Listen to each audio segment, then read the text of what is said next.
السلام علیکم۔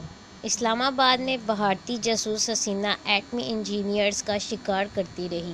ISI افسر کے انکشافات۔ ماتا ہری کا نام جاسوسی کی تاریخ میں کسی تعارف کا محتاج نہیں۔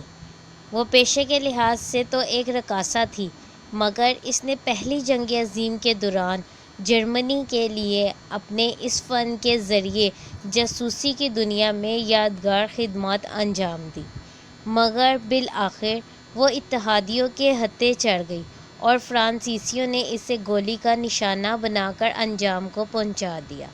ماتا ہری کا کردار جاسوسی دنیا میں ایک لیجنڈ اور سیکس سمبل کے طور پر آج بھی جانا جاتا ہے۔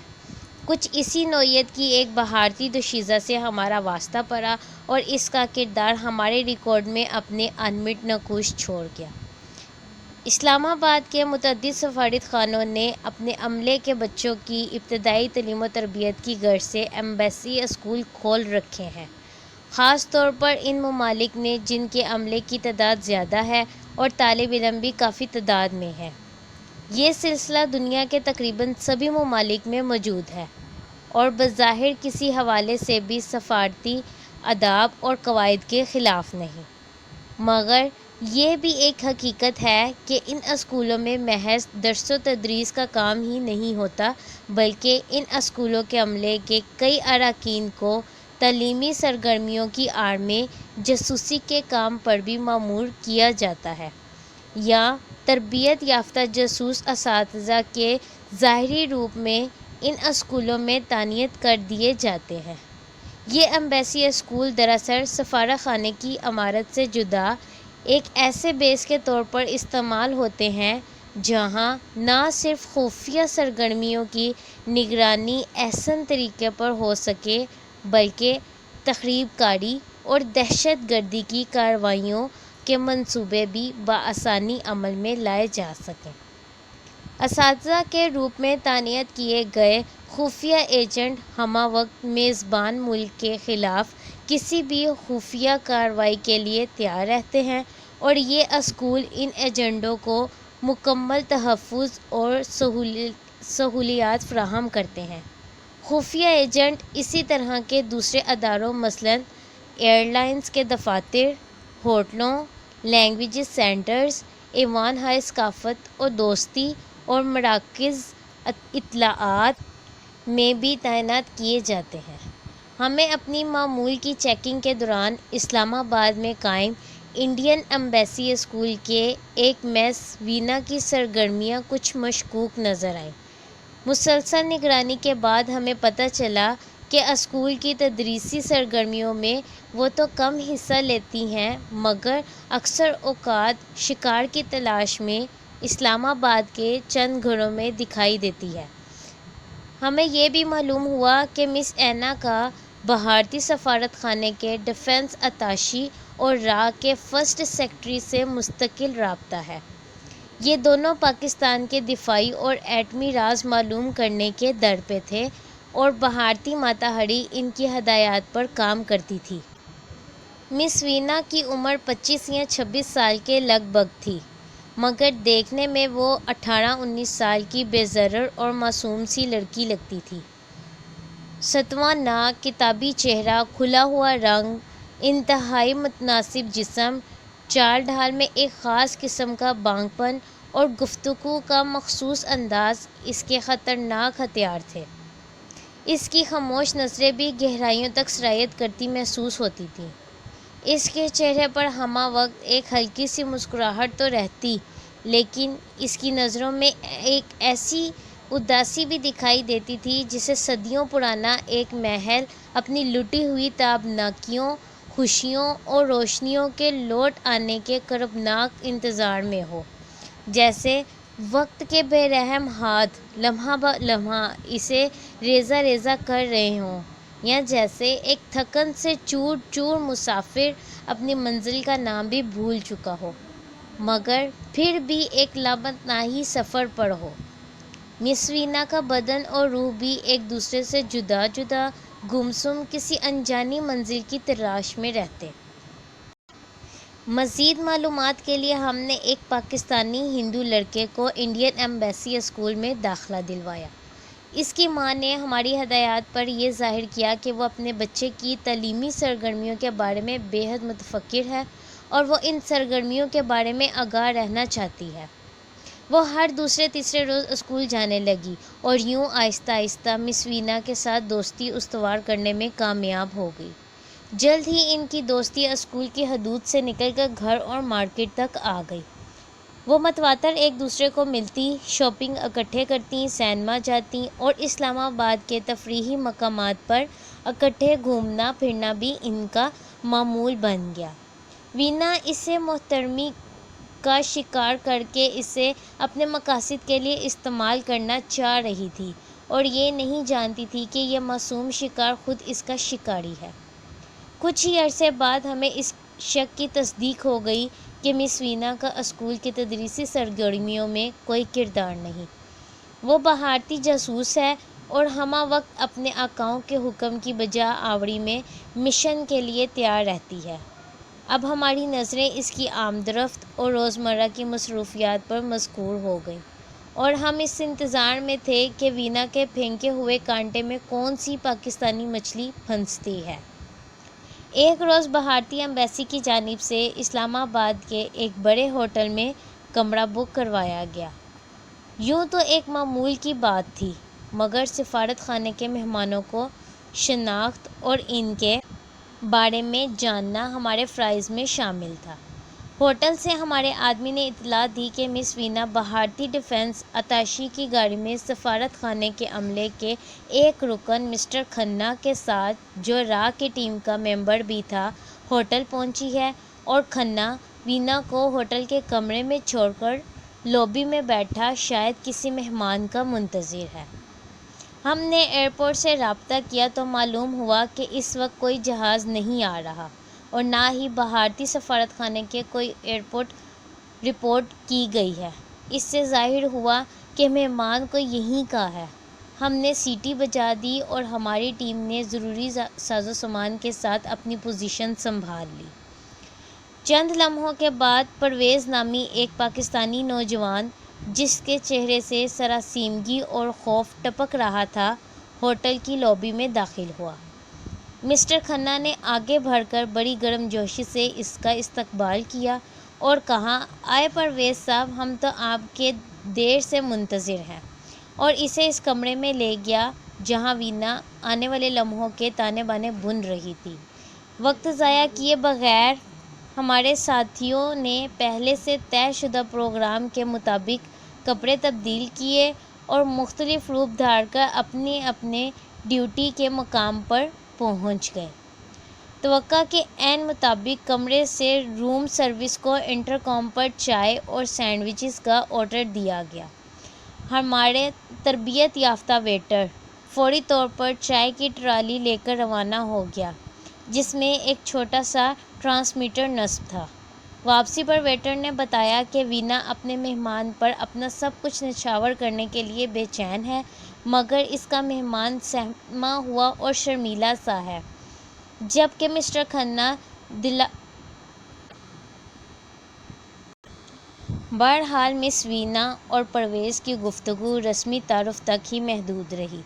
پرویز کے انداز سے ظاہر ہو رہا تھا کہ وہ کھل کر اپنے جذبات کا اظہار نہیں کر رہا اور گھبرایا ہوا ہے، مگر وینا اس مہم کو سر کرنے کے لیے اس پر تابڑتوڑ اور خطرناک حملے کر رہی تھی۔ وینا کے لیے اپنے اعلیٰ افسران پر اپنی کارکردگی ثابت کرنے کا شاید یہ بہترین موقع تھا، اور وہ کسی صورت بھی یہ موقع ہاتھ سے جانے نہیں دینا چاہتی تھی۔ کچھ ہی دیر بعد ٹرانسمیٹر سے تیز سانسوں کی آواز آنے لگی اور بالآخر یہ تلاطم ختم ہو گیا۔ پرویز شاید ذبح ہو چکا تھا۔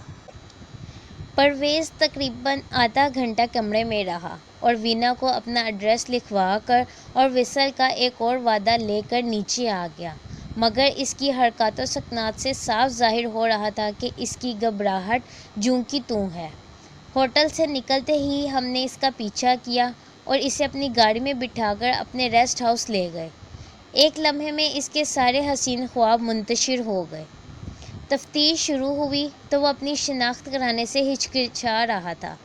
نتیجتاً ہم نے وینا کے ساتھ اس کی گفتگو کی ریکارڈنگ اسے سنائی تو اس کے چہرے پر ہوائیاں اڑنے لگیں۔ اس نے بچوں کی طرح رونا شروع کر دیا اور معافی مانگنے لگا۔ اس نے بتایا کہ میں پاکستان اٹامک انرجی کمیشن میں انجینئر ہوں اور کھنہ کے ساتھ میری ملاقات لاہور سے اسلام آباد آتے ہوئے ایک بس میں ہوئی تھی۔ ہم بہت جلد دوست بن گئے اور کھنہ نے مجھے ایک خوبصورت ہندو لڑکی سے ملوانے کی پیشکش کی جسے میں ٹھکرا نہ سکا۔ ہمارے لیے اس میں حیرت کی بات کوئی نہ تھی کہ بھارتی خفیہ اداروں نے چکنیا کی تعلیمات کے مطابق رنڈیوں سے جاسوسی کام لینے کو بھی اپنے کلچر کا حصہ بنا رکھا تھا۔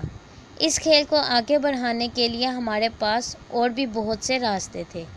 پہلے ہم نے سوچا کہ پرویز سے ڈبل ایجنٹ کا کام لیا جائے، مگر بعد از اس کی ملازمت کے حساس نوعیت کو دیکھتے ہوئے ہم نے اپنا ارادہ منسوخ کر دیا۔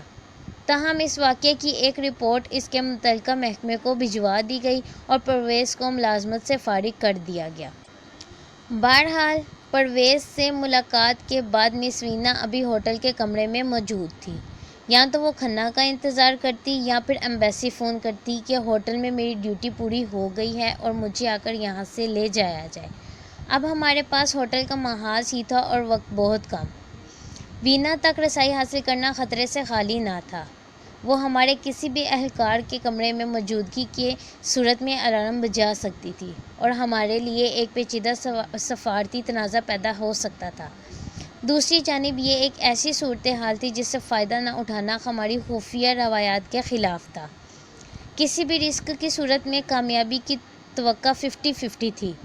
تاہم مس وینا کی شخصیت اور کردار کو سامنے رکھ کر ہمیں اس بات کا یقین تھا کہ اگر اس صورتحال میں مہارت اور چابک دستی سے کام لیا جائے تو اس بھارتی ماتا ہری کو شیشے میں اتارنا مشکل نہ ہوگا۔ ہمارے لیے یہ $1 ملین چانس تھا جسے آزمایا جا سکتا تھا۔ ہم نے لمحوں میں حتمی فیصلہ کیا اور کچھ ہی دیر بعد ہمارے روم سروس والے اسی ویٹر نے کمرے کے دروازے پر دستک دی۔ بظاہر وہ چائے کی ٹرالی واپس لینے گیا تھا۔ پلان کے مطابق اس نے کمرے کا دروازہ کھلا رکھا، وینا سے رسمی سلام دعا کی اور اس اثناء میں ہمارا کیس افسر بھی کمرے میں پہنچ گیا۔ یہ حکمت عملی اس لیے اختیار کی گئی تھی تاکہ وینا اپنے سفارت خانے فون نہ کر سکے۔ اگر کھنہ خود آتا تو اس صورتحال کے لیے بھی ہمارا ایک آدمی تیار تھا۔ منصوبے کے مطابق کیس آفیسر ہوٹل کے سیکیورٹی ایگزیکٹو کے روپ میں کمرے میں داخل ہوا، اپنا تعارف کروایا اور ہوٹل کی سروس کے بارے میں معلومات کی گفتگو کرنے لگا۔ وینا کو ذرا برابر شک نہ گزرا۔ اس کے لیے یہ سب معمول کی بات تھی۔ وہ انتہائی مطمئن اور خوشگوار موڈ میں تھی۔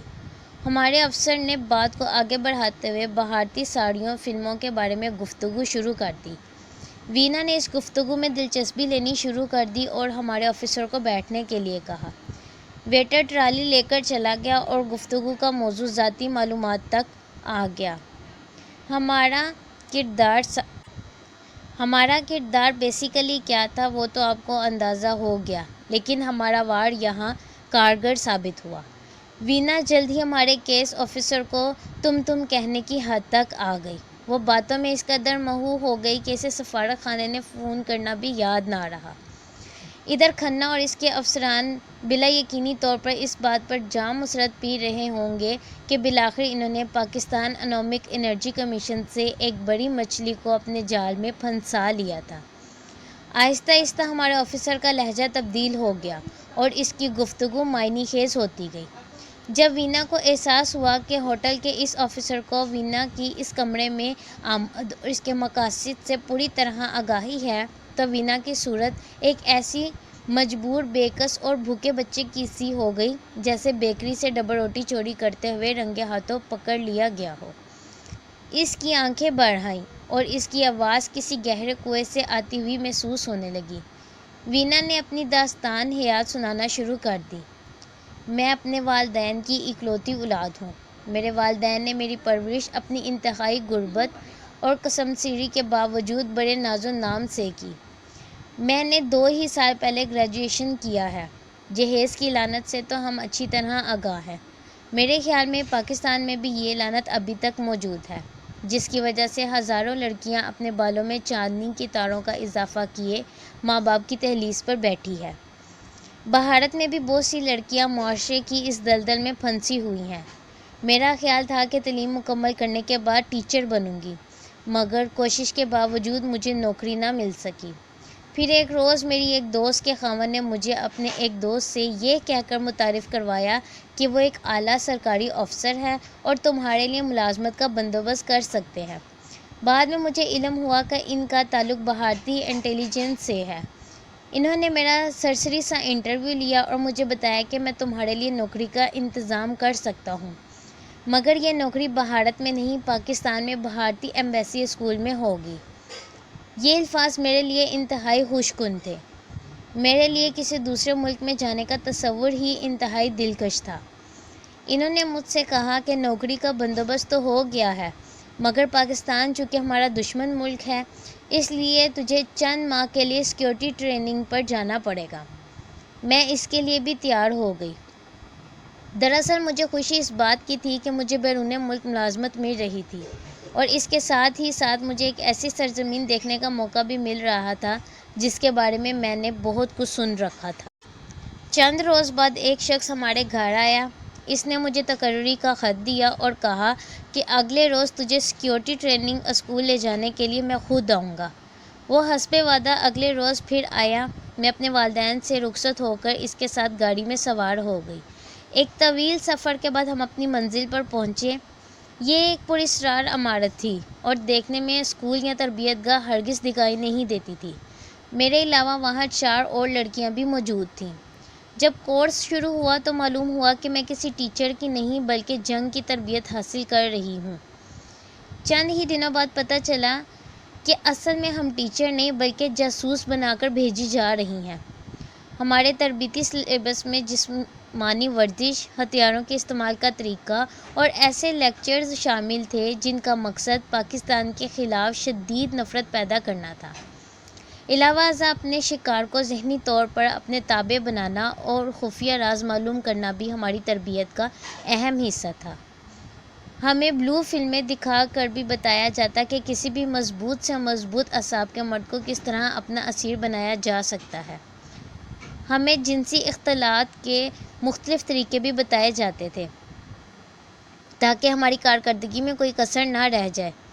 در حقیقت ہمیں باعزت طور سے جسم فروشی کی تربیت دی جاتی اور ہمیں بتایا گیا کہ ایک کامیاب جاسوس بننے کے لیے اپنی جسمانی خوبصورتی کو ہتھیار کے طور پر استعمال کرنا ہی اصل ہنر ہے۔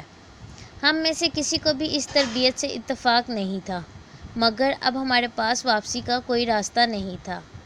ہم پوری طرح اپنے محسنوں کے جال میں پھنس چکی تھیں۔ میں جانتی ہوں پاکستان میں جو کچھ بھی کر رہی ہوں اخلاقیات کی مروجہ ضوابط کے خلاف ہے، اور کوئی بھی باضمیر انسان اس دلدل میں کودنے کی جرات نہیں کر سکتا، مگر میں یہ بھی جانتی ہوں کہ اب میرا اپنا وجود، میرے والدین، میرا گھر، میرا ضمیر، میری خواہشیں، میرے مستقبل کے سہانے خواب، سب کچھ داؤ پر لگ چکا ہے۔ اب اگر میں چاہوں بھی تو ان کے چنگل سے نکل نہیں سکتی، اور جب تک میرے جسم میں ذرا سی بھی کشش باقی رہے گی یہ لوگ مجھے استعمال کرتے رہیں گے۔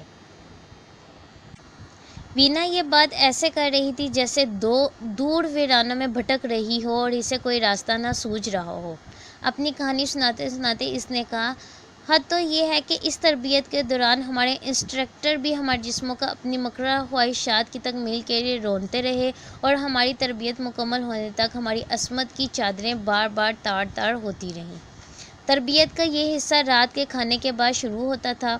ہماری باری باری مختلف مردوں کے ساتھ جنسی اختلاط پر مجبور کیا جاتا، ہمیں عملی طور پر مرد کی حیوانی جبلت پوری کرنے کا سلیقہ سکھایا جاتا۔ شروع میں تو ہر عمل ہمارے لیے ایک مستقل عذاب کی مانند تھا، اور ہم نے اس پر کئی بار احتجاج بھی کیا، لیکن ان کا کہنا تھا کہ تمہارے لیے تربیت انتہائی ضروری ہے، اور تمہیں ملک و قوم کی عظیم تر مفاد کے لیے سب کچھ قربان کرنے کے لیے ہمہ وقت تیار رہنا چاہیے۔ وینا کی کہانی سن کر بہت دکھ ہوا۔ ہم نے بڑی مہارت سے وینا کی ٹوٹی پھوٹی شخصیت کو بحال کیا اور اسے وہ تمام عزت اور غیرت مہیا کی جو وہ کھو چکی تھی۔ وینا نے جب ہمارے حسن سلوک کا اپنے ہندوؤں کے کردار سے موازنہ کیا تو اس کے لیے یہ فیصلہ کرنا مشکل نہ رہا کہ اسے اپنے نام نہاد وطن پرست دوستوں کی بجائے اپنے دشمن کا ساتھ دینا چاہیے۔ نفسیاتی طور پر ہم نے اس بھارتی ماتاہاری کے کچلے ہوئے ضمیر میں زندگی کی نئی روح پھونک دی۔ ہم نے اسے پیسے دیے، بھارت میں اس کے والدین کی دیکھ بھال کا ذمہ بھی لیا، اسے عزت نفس دی اور جسمانی اور روحانی پاکیزگی کے سبق دیے۔ چنانچہ وینا دل و جان سے پاکستان کی ہو گئی۔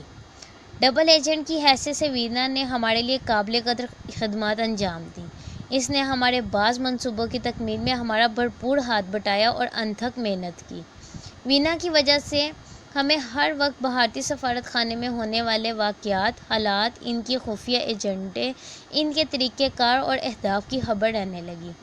ان اطلاعات کی بنا پر ہم نے ان کے بہت سے ایسے منصوبوں کو خاک میں ملایا جن کی تفصیل یہاں بیان نہیں کی جا سکتی۔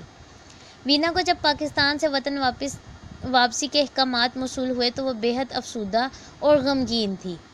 وہ ہمیشہ کے لیے پاکستان میں رہنے، یہاں شادی کرنے اور اسلام قبول کرنے کو تیار تھی، مگر ہم اس کے لیے کوئی مناسب شوہر تلاش نہ کر سکے۔ وہ دل پر بھاری پتھر رکھ کر پاکستان سے روانہ ہو گئی۔ بہرحال پاکستان سے جانے سے پہلے وہ ایک مکمل انسان ہی نہیں بلکہ عزت و وقار کے زیور سے آراستہ اور مکمل طور پر اپنی زندگی میں خوشحال ہو چکی تھی۔ ہمیں یقین ہے اس نے بھارت پہنچتے ہی اپنے آپ کو راہ سے جدا کر لیا ہوگا اور اب کہیں باعزت زندگی گزار رہی ہوگی۔ شکریہ۔ ہمارے چینل کو لائک اور سبسکرائب کریں تاکہ ہماری نیوز بر وقت آپ تک پہنچتی رہے۔